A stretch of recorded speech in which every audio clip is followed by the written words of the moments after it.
kaka wanyalo sudo mbele kod piny Kenya yo makare. Kata kamano waneno kit osiep makare kanyo ma ibende lero ni Raila Odinga wanyalo wacho ni ne en ng'ama chunye ne lendo kendo notur mar mondo mi one ni omedo keto osiep makare. To Nduku in korka kori wanyalo wacho ni ngima mosenindo Prime Minister machon mapacho ka Raila Odinga wanyalo wacho ni paw siasa ka kit osiepa ne orito osiepe yo machalo nade nikech kata chieng'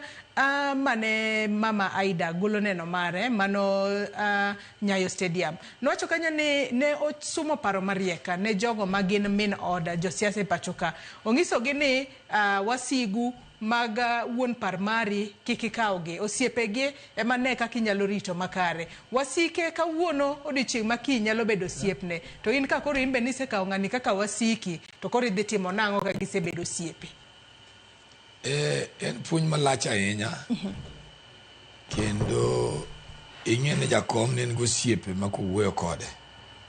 to nyaka odog piny mane momi neno Basanjo ana achako neno Basanjo mane lien Ramogi ta neno kosiep no betie nyaka nyoro biro yiko jakom kendo kanti osiep mane dwaro jakom ber neno Basanjo kecho tero jakom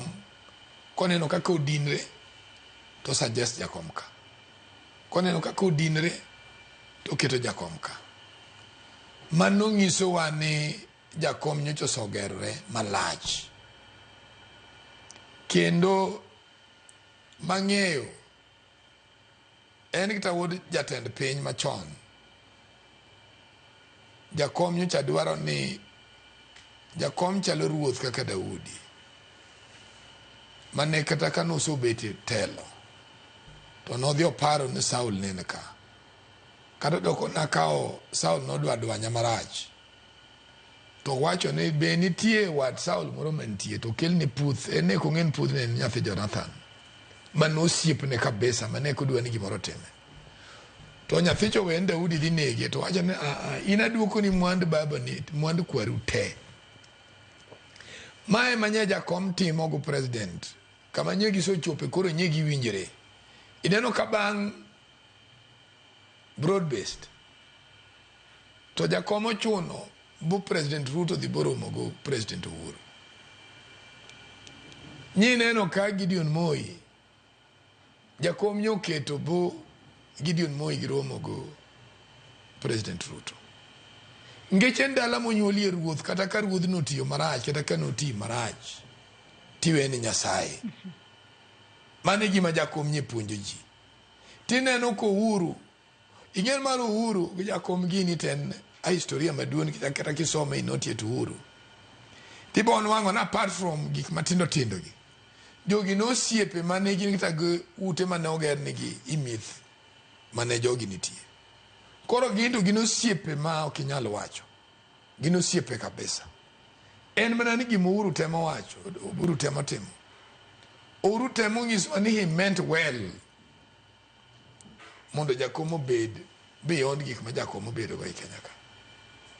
to being ni piem en piem Nyasaye be timo kaka dwaro ne nyalo dwaro ne nyalo chopo no ko chopo to ento neno siep jakomo mai gima president Uhuru golo noka tana ng'eyo ni gita kawuono por ang'eyo no Uhuru nukuchande to mana winjo gima mama Eda wacho bedo mang'won en jahawi nomiyo Abraham okonyo joglut kanene orwako malaika mane obiro mane strangers manokia to wacho ni Sara los chiemo mondo achiem to ka jokoso yieng to ng'ise ni ng'en wan kata wadhiga to wadhi tieko Sodom Gomora to penjo gin to be ng'ato nyalo dong'i ni kantie jogi moko to wanyalo rango kaka wakonyo ema nodhi omogo chilut nodhi omogo joglut to gimiwinjo mawedo wacho ni rango chien en gima rach nomiyo chilut nodong' ni gire moro odong' odhi omo to sa oromo mitieko go pincha odong' kuno emomiyo weda wacho nukoro kik wachak wadong' chien kaka oganda kata kaka nyuola mar ODM mondo wane kama nye jaduong' owewani koro wagere mawangni kaka president nyoso timo bomiyo jakom ma recognition on Mashujaa Day. Koro be gino will be in history maka president moro chung to kwongo paro Raila Odinga. Nikech en go values. Ji duto to kedo. But koro Raila to go values. Moloyo jogo duto mano kedo. Kendo nitie kama we Kenya